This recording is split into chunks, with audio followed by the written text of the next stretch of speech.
లావణ్య త్రిపాఠిని చూసి తోటి కోడలు కుళ్ళుకుంటుందా? ఇంతకీ లావణ్య త్రిపాఠిపై తోటి కోడలకు ఎందుకు పగ? ఆమెను చూసి కుళ్ళుకోవాల్సిన అవసరం ఏముంది అని చాలా మంది కామెంట్లు పెడుతున్నారు. అయితే లావణ్య త్రిపాఠి రీసెంట్ గానే తన ప్రెగ్నెన్సీ విషయాన్ని అనౌన్స్ చేసిన సంగతి మనకు తెలిసిందే. ఇక లావణ్య త్రిపాఠి ప్రెగ్నెన్సీ విషయాన్ని చెప్పడంతో మెగా ఫ్యాన్స్ అందరూ సంబరాల్లో మునిగిపోయారు. ఈ నేపథ్యంలోనే తాజాగా సోషల్ మీడియాలో ఒక వార్త ట్రెండింగ్ గా మారింది.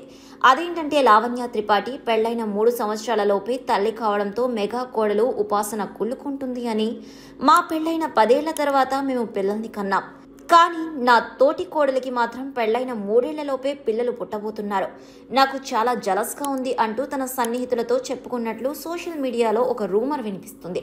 అయితే ఈ రూమర్ని మెగా ఫ్యాన్స్ కొట్టిపారేస్తున్నారు.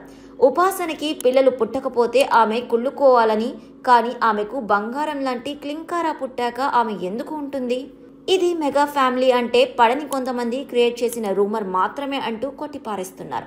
ఏదేమైనప్పటికీ లావణ్య త్రిపాఠి ప్రెగ్నెన్సీ న్యూస్తో మెగా ఫ్యామిలీలో సంతోషం నెలకొంది.